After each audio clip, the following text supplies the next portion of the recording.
இந்தியர்களுக்கும் இந்த கோல்டுக்கும் வந்து ஒரு பெரிய கனெக்ஷன் இருக்கு அப்படின்னே சொல்லலாம். அந்த கனெக்ஷன் பத்தி பேசணும் அப்படின்னா நிறைய விஷயங்கள் சேமிப்பா இருக்கட்டும், அதே மாதிரி ஒரு செக்யூரிட்டி அப்படின்னா இருக்கட்டும், வீட்ல ஃபங்க்ஷன் அப்படின்னா சரி, எல்லாத்துக்குமே கோல்டு கோல்டு கோல்டு தான். ஸோ இந்த மாதிரி தான் வந்து இந்தியர்கள் கோல்டோட ஒரு ஒரு எமோஷனலா கனெக்ட்ல இருக்காங்க அப்படின்னே சொல்லலாம். ஸோ நான் இப்போ ரிசல்ட் வந்து ஒரு பெரிய ரிப்போர்ட் சொல்றாங்க. என்ன அப்படின்னா, இனிமே 2027க்குள்ள கோல்டு வாங்குறது வந்து ரொம்பவே கம்மியாயிரும் அப்படின்னு சொல்றாங்க. அவங்க வந்து பிசிக்கல் கோல்ட இனிமே வந்து வாங்குறத கம்மி பண்ணிடுவாங்க டோட்டலாவே அப்படின்னு சொல்றாங்க. சோ இதனால வந்து கோல்டோட பிரைஸ் வந்து சரிய போதா? அதாவது கம்மியாக போதா?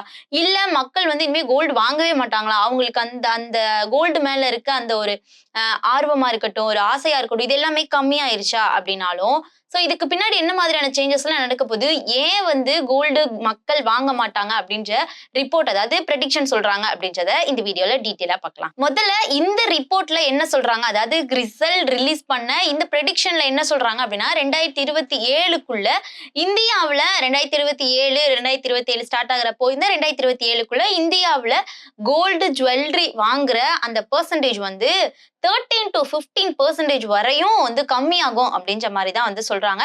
அதாவது மக்கள் தங்கம் வாங்குறத வந்து நிறுத்திடுவாங்க அப்படின்றதெல்லாம் சொல்லல. ஆனா வாங்குற குவான்டிட்டி வந்து கம்மியாகும். சோ ஒரு ஃபேமிலி இதுக்கு முன்னாடி ஒரு 40% வாங்குனாங்க அப்படின்னா இப்போ 20ல இருந்து 25% தான் வாங்குவாங்க அப்படின்ற மாதிரி சொல்றாங்க. இதனால நியூ ஜுவல்லரிலாம் வந்து வாங்குறதுக்கு பதிலா எக்ஸ்சேஞ்ச் மாதிரி வேணா பண்ணலாம். ஒரு பெரிய தங்கத்தை கொடுத்துட்டு ஏதாவது சிம்பிளா ஏதாவது வாங்கலாம் அப்படின்ற மாதிரி எக்ஸ்சேஞ்ச் பண்ணலாம் அப்படின்ற மாதிரி சொல்றாங்க. சோ இதுதான் வந்து மார்க்கெட் அப்சர்வ் பண்ற ட்ரெண்டும் அப்படின்ற கூட சொல்றாங்க. சோ ஏன் இந்த அளவுக்கு டிமாண்ட் குறையுது அப்படின்னு கேட்டோம் அப்படின்னா, இதுக்கு முக்கியமான ரீசன் வந்து கோல்டோட பிரைஸ் தான். சோ கடந்த சில இயர்ஸ் சில வருஷம் நம்ம பார்த்தோம் நோட் பண்ணோம் அப்படின்னா, கோல்டோட பிரைஸ் வந்து ரொம்பவே இன்க்ரீஸ் ஆயிட்டு இருக்கு அப்படின்ற மாதிரி தான் தெரியுது. சோ கோல்டோட பிரைஸ் இன்க்ரீஸ் ஆச்சு அப்படின்னா என்ன ஆகும் அப்படின்னா, பீப்புள்ஸ் வந்து வாங்குற அந்த குவான்டிட்டி கம்மியாகும். அவங்களுக்கு ரொம்பவே ஆசை இருந்தாலும் பரவாயில்ல, அந்த வாங்குற அந்த குவான்டிட்டி அளவு வந்து கம்மியாகும் அப்படின்னு சொல்றாங்க. சோ அதுக்கு மேல இப்போ வந்து இந்தியாவுல இம்போர்ட் டியூட்டி இன்க்ரீஸ் ஆனதா இருக்கட்டும், அதே மாதிரி குளோபல் அளவுல அன்சர்டனிட்டி இருக்கிறதா இருக்கட்டும், ரீட்டைல் காஸ்ட் வந்து இன்க்ரீஸ் ஆனதா இருக்கட்டும், சோ இது எல்லாமே சேர்த்து பீப்புள்ஸோட மைண்டா இருக்கட்டும், கஸ்டமருடைய டிசிஷனை வந்து சேஞ்ச் ஆகும் அப்படின்னா சொல்றாங்க. சோ இது வந்து ஒரு நார்மல் மிடில் கிளாஸ் பீப்புள்ஸ், அதாவது மிடில் கிளாஸ் ஃபேமிலிஸ் நம்ம எடுத்துட்டோம் அப்படின்னா அதே பட்ஜெட் தான். இப்போ உங்ககிட்ட 1000 ரூபாய் இருக்கு அப்படின்னா, அந்த 1000 ரூபாய் சேர்த்து வச்சிருக்காங்க அப்படின்னா அடுத்த வருஷமா அந்த 1000 ரூபாய் தான் சேர்த்து வைப்பாங்க. ஏன்னா இப்ப அவங்களுடைய சேலரி இன்க்ரீஸ் ஆச்சா இல்ல இதெல்லாம் இன்க்ரீஸ் ஆச்சா அப்படின்னு கேட்டா கிடையாது. சோ இந்த வருஷம் அவங்க 1000 ரூபாய் சேவ் பண்ணாங்கன்னா அடுத்த வருஷமும் அந்த 1000 ரூபாய் தான் சேவ் பண்ணுவாங்க. சோ பட்ஜெட் வந்து அவங்ககிட்ட இருக்கிறது தான். ஆனா பிரைஸ் வந்து இன்க்ரீஸ் ஆனதுனால இனிமே கம்மியான குவாலிட்டியில வாங்குவாங்க. 1000 ரூபாய்க்கு நம்ம வந்து எவ்வளவு தங்கம் வாங்க முடியுமோ அதோடைய கம்மியான குவான்டிட்டியில வாங்குவாங்க அப்படின்ற மாதிரி சொல்றாங்க. சோ அப்படின்ற ஒரு சிச்சுவேஷன் தான் இப்ப ஸ்டார்ட் ஆயிருக்கு.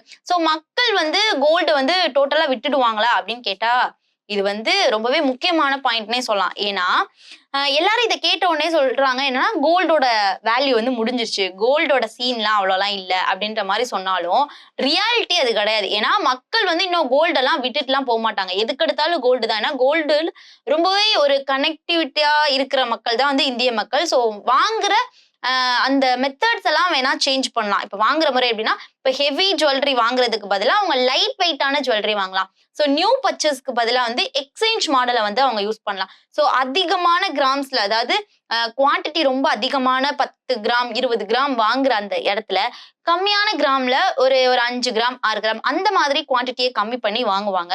சோ ஜுவல்லரியுமே வந்து ஜுவல்லரி பேஸ்ல வாங்காம கோல்டு காயின்ஸ், அதே மாதிரி இப்போ எல்லாருக்குமே இந்த இன்வெஸ்ட்மெண்ட்ஸ் அந்த ஐடியாஸ் வந்து நிறைய பேருக்கு வந்திருக்கு. சோ ஜுவல்லரி பிசிக்கல் கோல்டு வாங்குறதுக்கு பதிலா இன்வெஸ்ட்மெண்ட் அண்ட் அந்த கோல்டு காயின்ஸ் மேல வந்து அவங்க வாங்குறதுக்கான சான்சஸ் இருக்கு அப்படின்னு சொல்றாங்க. சோ கோல்டு மேல இருக்க இன்ட்ரெஸ்ட் இன்னும் கம்மியாகவே இல்லை அப்படின்ற மாதிரி தான் இருக்கு.